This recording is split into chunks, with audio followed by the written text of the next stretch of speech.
Welcome to, oops, you guessed it, reporting, and your favorite reporting. I'm Lauren Goldman.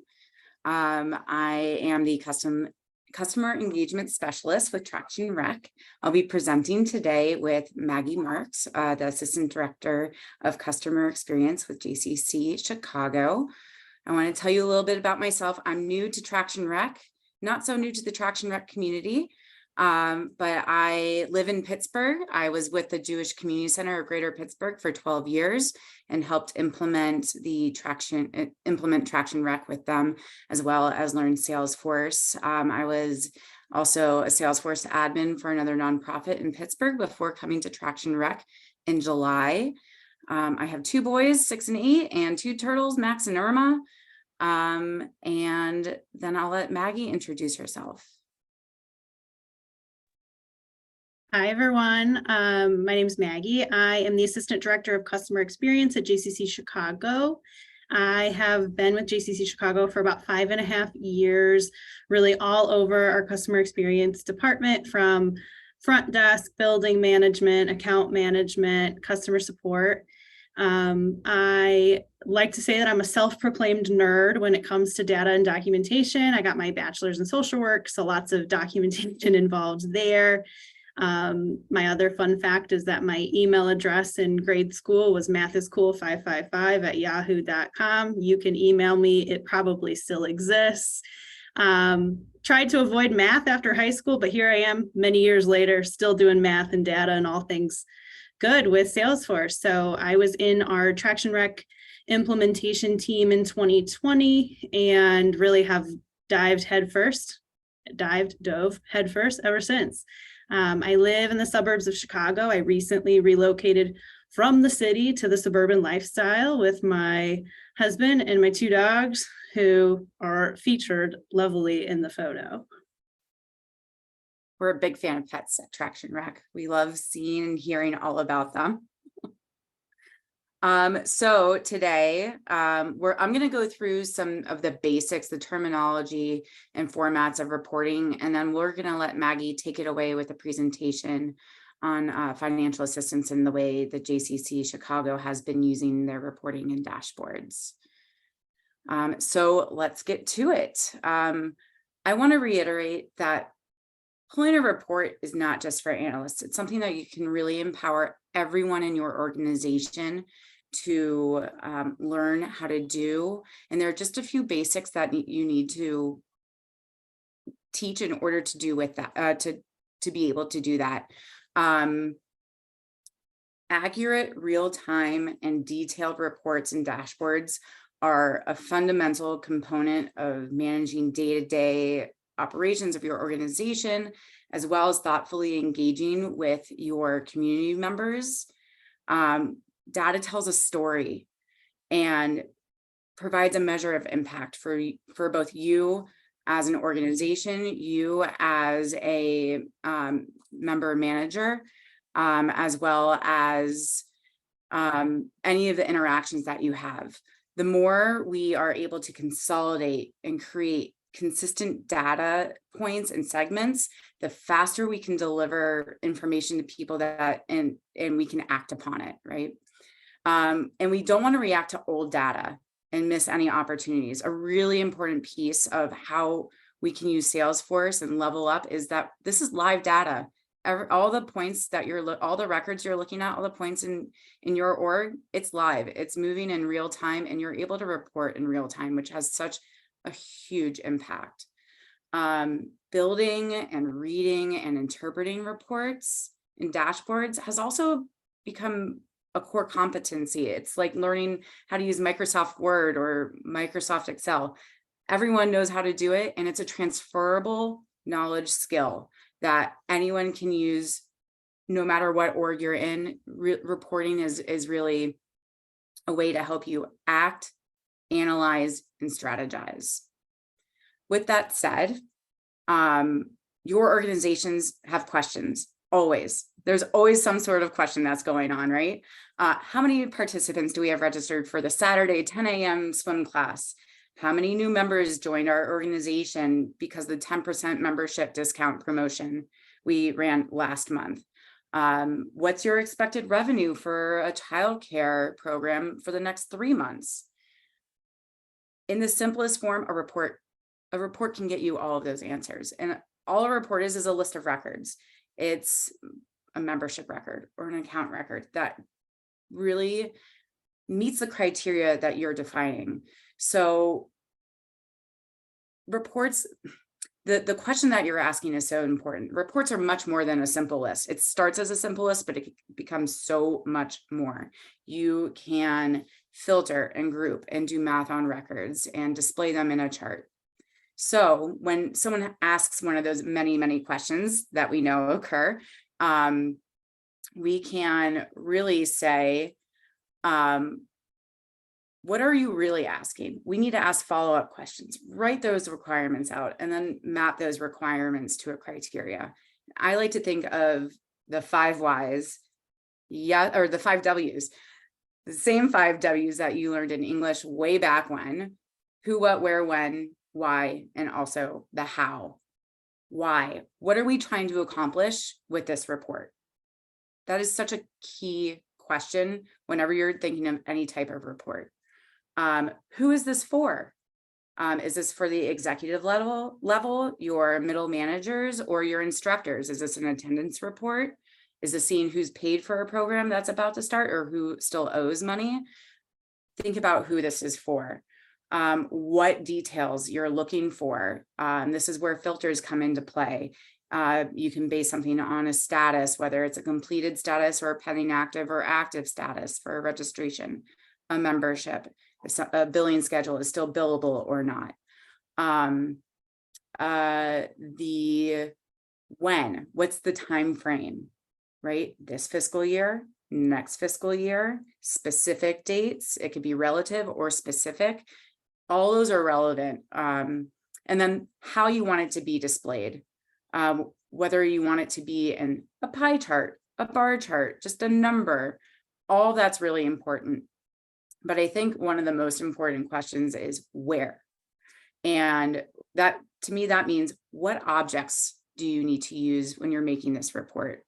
What, if you're asking the question of registrations, of how many people are in swim, you need to have contacts with registration report type. And the report type is so key. A report type's a template that makes reporting easier. It's your starting place.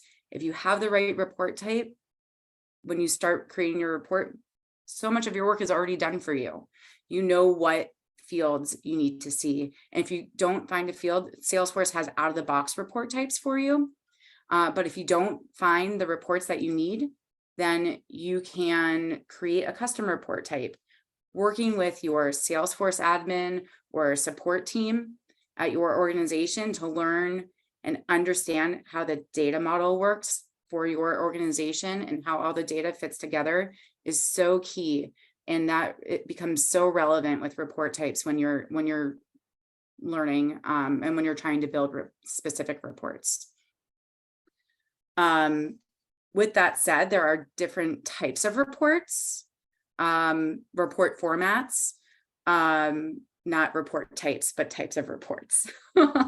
And so really quickly, I'll go over this. This is pretty basic with the Salesforce information, but it's also really important to realize what you're looking for. So with the tabular, it's the most basic format. Think of an Excel spreadsheet. It just displays rows with a table and a grand total.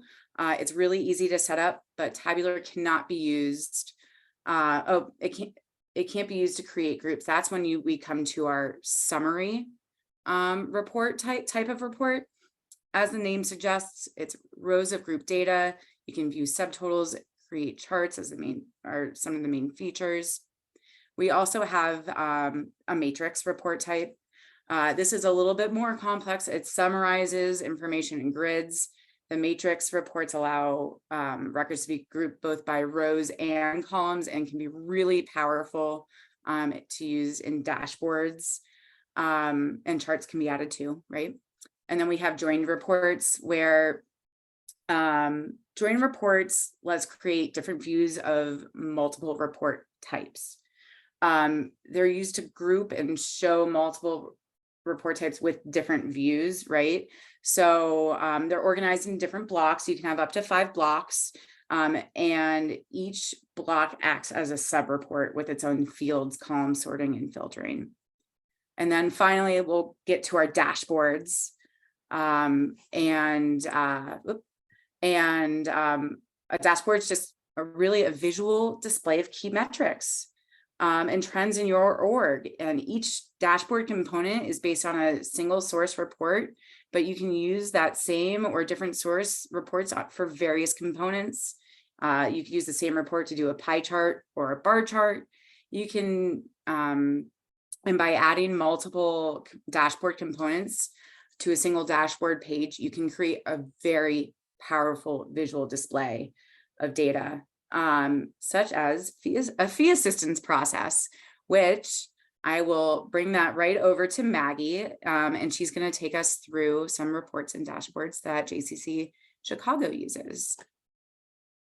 Perfect. Thank you, Lauren.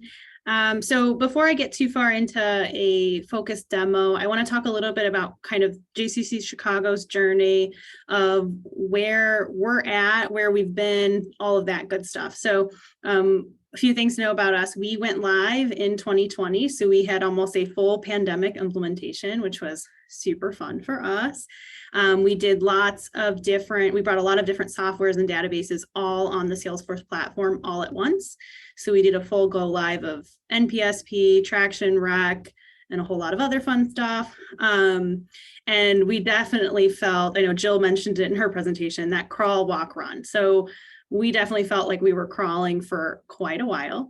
But I want to say now we're definitely more in the jog, in the run. I would love to be sprinting if there was just unlimited time and resources in the world, but we'll get there one day. So I think how I know that we are really in this jog, in this run, is what Lauren touched on. We really see the users in our agency knowing how to ask those right questions. And it's not just our super users. It's not just our system admins. It's program managers. It's leadership. It's finance. They are saying, can you present the information this way? Can we see data this way? Can we look at fill in the blank?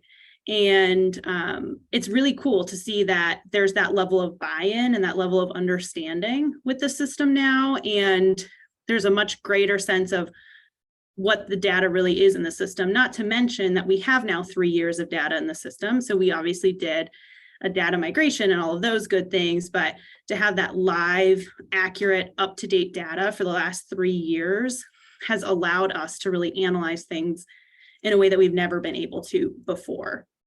And so what I'm really going to focus on today is our financial assistance process. This was a custom object that we built in Salesforce, and it uses customization, it uses automation, it uses an approvals process, and it has lots of different data points that then we've been able to not only use reports and dashboards in that process to make informed decisions, but then also start to do year-over-year look backs that really lead to making better and more data-informed decisions moving forward.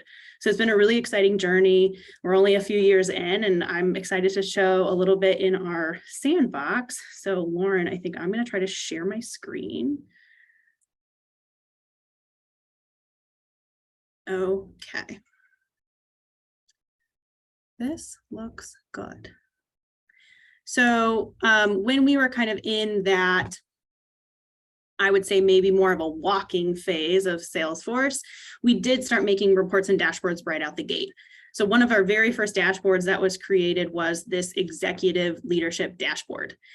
This is still one of our favorite dashboards. I can tell you that every member of our leadership team and then some logs into this almost first thing in the morning and many times throughout the day. So again, that level of buy-in and that understanding of what kinds of things we can reflect on a dashboard. A lot of this information is enrollment information, engagement statistics, year-over-year comparisons and trends, lots of program participation. We get into some membership stuff, as well as some financial information as well. So this was, again, one of the very first dashboards we made. And then this was kind of our one that we showed other members of the agency, other directors, other departments. And we said, look at all the cool information we can show you in one place. So of course we got, well, I want one and I want one and I want one. So that's really what we started doing. We made an early childhood dashboard that has a location filter. So now every single early childhood site has their own unique dashboard. We've got our case management dashboards and financial assistance dashboards. And, you know, the wish list is just getting longer by the day, but we're loving every minute of it. So I'm going to really dive now into our financial assistance process, which is located right here. So I'm going to start from a list view. We use a few different list views to kind of monitor this process as we go about.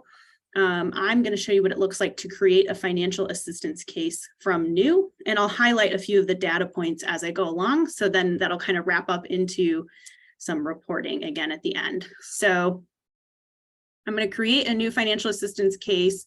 I'm just going to name it something like this. We input the application day, the fiscal year, the type of programming, and then that's a dependent pick list, which then reflects a program location. There's also a lookup field here that I can then link a prior year case, which is cool because then it can bring in that last year's data so that we can then easily, right on the spot, compare year over year. What was last year's data to this year's data? And is that going to inform our decision in some way? One thing to know about our financial assistance process just for us is that we use a third-party vendor called FAST. That is what our families apply for financial assistance through and submit their documentation. And then it is a secure document holding center that also verifies those tax documents for us and kind of spits out a report, including their annual gross income and different other information. So we've opted to use that vendor for now. So there is an element of some double entry that we use because once their documents are verified through FAST, we then have to enter that information into Salesforce since the two systems don't connect. But we still think that, you know, using that vendor saves us a little bit of time because then we're not really having to be super informed about their tax documents or things like that. And the documents are securely held kind of in a separate location. So of course, one of the other data points that we want to know is what is the cost of the program that the family is attending and how much do they self-report that they can pay, because that's something that can come into our decision-making as well. And then a big portion of our financial assistance awarding guidelines are based on family size and annual gross income. So I'm going to pop some of those details in here.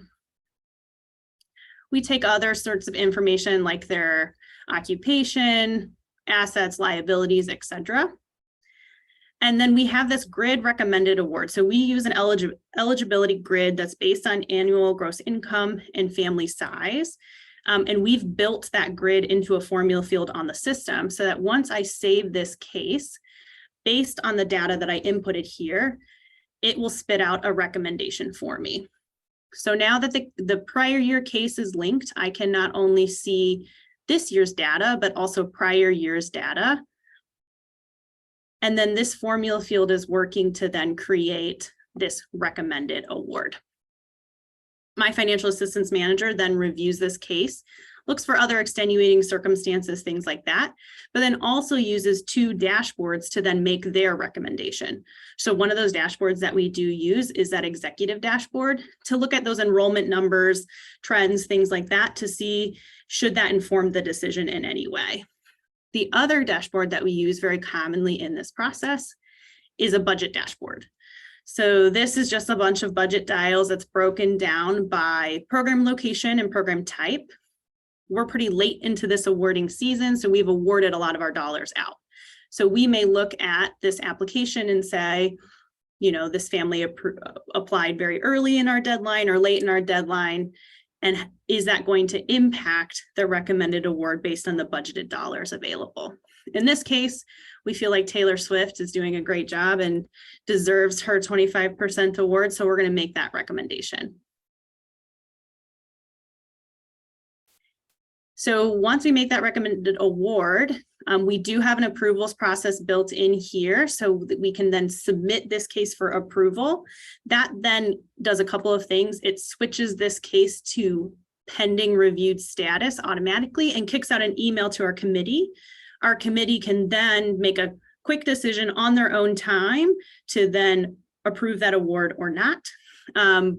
Previously, we used to review each of these cases in person in committee on a weekly basis. So it was a lot of staffing hours to find time to all meet together and review case by case by case, rather than making it a little bit more efficient and streamlined. Once the approver gets that automation that says, would you like to approve this award? They then can hit the approve button, and then it kicks that over to reviewed status, which goes back to the fee assistance manager to then submit that award.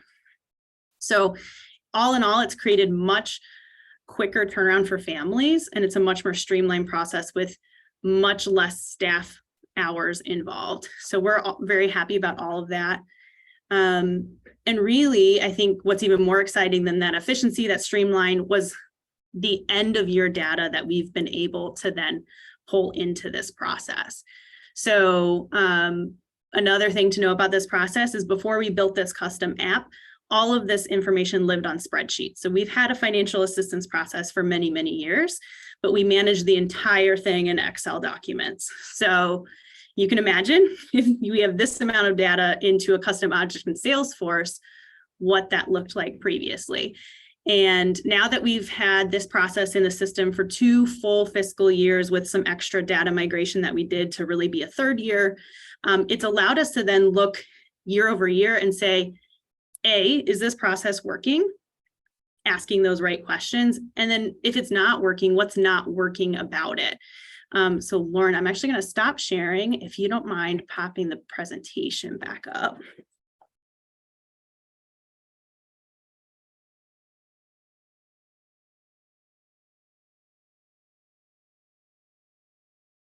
She's getting it.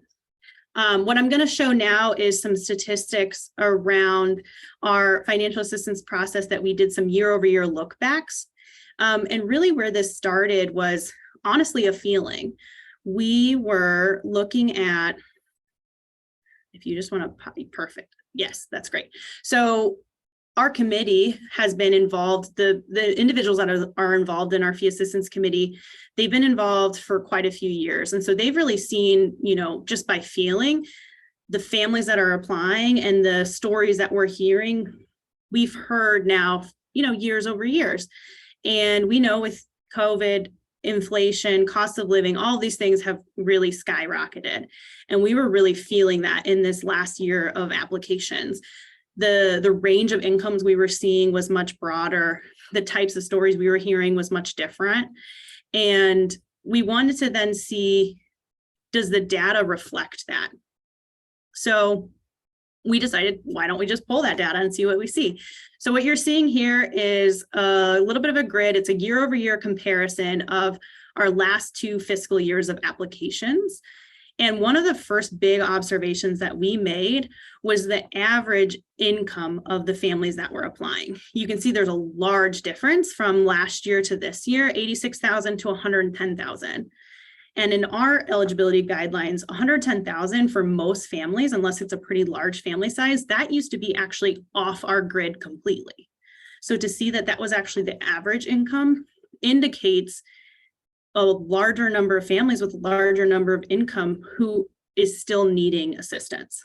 And then not only that, as our committee was hearing these stories, reading these stories, and looking at, other extenuating circumstances, we were feeling like the recommended award on our grid wasn't sufficient. So in over 60% of cases this last year, we actually awarded higher than what the recommended was, which is compared to last year where we only did that for about 37% of cases. So a much greater number of cases we felt deserved a higher award than what was recommended. And really with that understanding of the data and how we were already reacting to these cases and the broad range of income that was really seeking assistance, we made a decision as an agency to actually increase and adjust our eligibility guidelines, which haven't been adjusted in many years. So that alone was also a daunting task of, well, then where do we adjust it to? How do we even start? So hence became another list of questions to ask and another group of data to pull. So I'll go to the next slide now, if you don't mind. So what I looked at next was I prepared essentially a award variance heat map of sorts, where we wanted to look broken down by family size and program category. How much of a variance in awards were we truly giving, or what was being asked for? So what you're seeing here is an average recommended award based on family size and program category, and then the average award that was actually given and what was the variance between those. And what you're really seeing on this map is that family size in the 2 and 3 range, especially for day camp and overnight camp, the variance was very large. So that's essentially telling us that what people were asking for and needing and what we ended up awarding was much higher than what was on our current grid, and ultimately has led us to increase and adjust our eligibility guidelines across the board for this upcoming season. So we're really excited to be able to expand our offering, help more families, and make those data-informed decisions based on really what we were already doing and already seeing. So now we're excited to have this next year of data in after we adjust these guidelines and see how the numbers look in the next year. And really that's our process. That's just a snapshot of some of the data we've been pulling from this specific custom object, but we never would have been able to pull that or have this sense of analysis without having the information in the system in the first place. So questions? I don't know if there was any in the chat. There was one in the chat. We were asked if this process enables you to factor in scholarship requests by the same family across several programs at once, or is this by one program at a time? Or Yeah, so we offer, at our agency, we offer scholarship for day camp, overnight camp, and early childhood specifically. And we do, a lot of the data points shared today were based on one individual case, which would be a one child to one program, but we do really review people as a family. So we look at the whole family and see what is each child enrolled in, what are they asking for on a whole. One of the other bigger data points that we've been looking at is multiple siblings and multiple programs, and not just income against family size, but also income against total program cost. Because we were seeing in a lot of cases, families who may have what looks to be a very high income, when you ratio that against our program cost, there are some families that are spending 30 to 40% of their income on our childcare.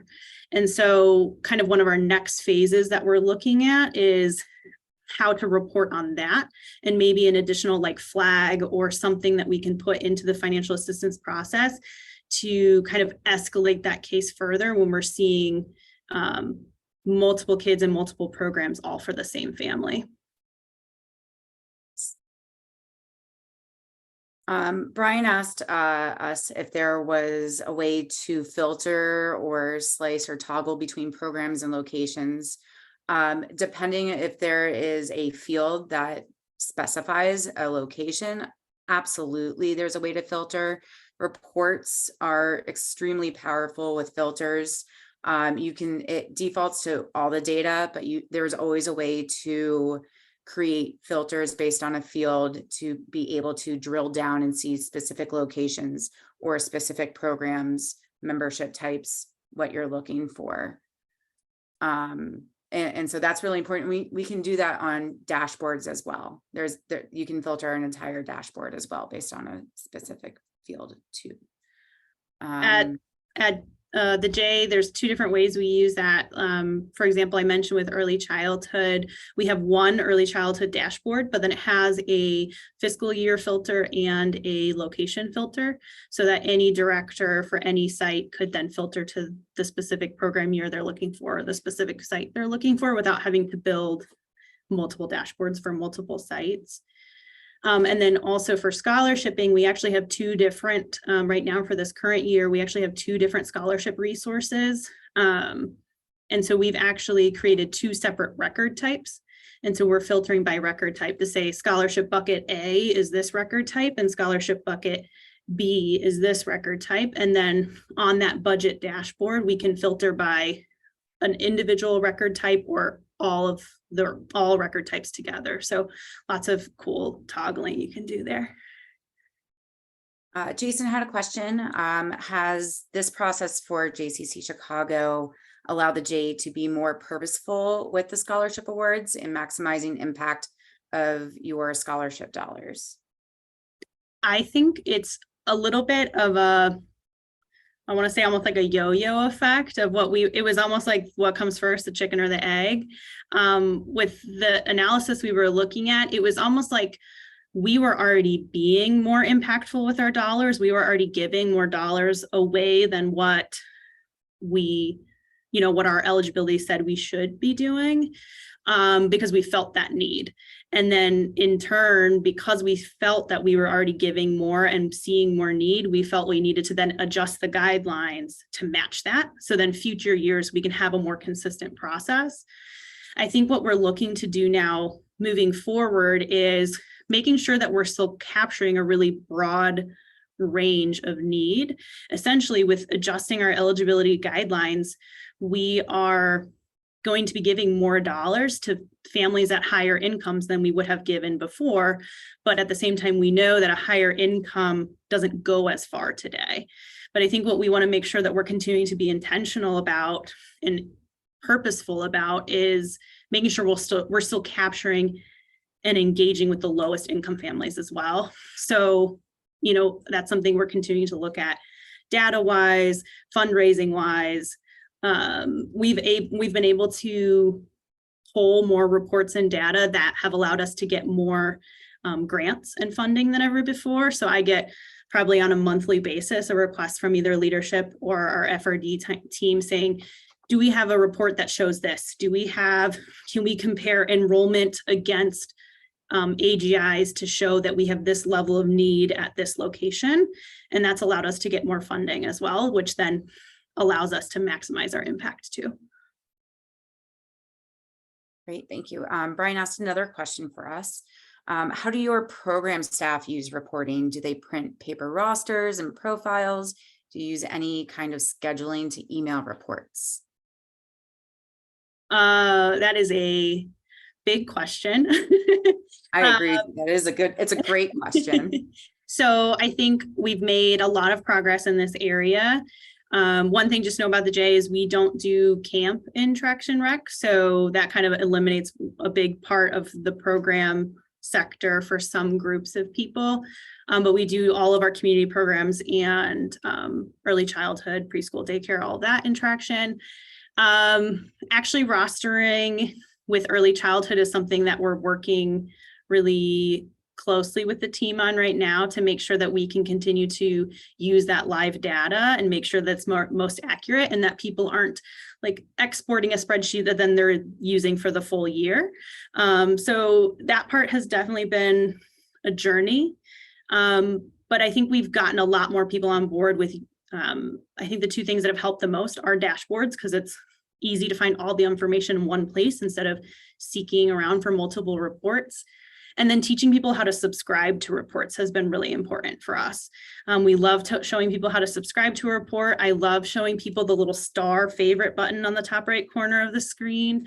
So just making things as accessible as possible.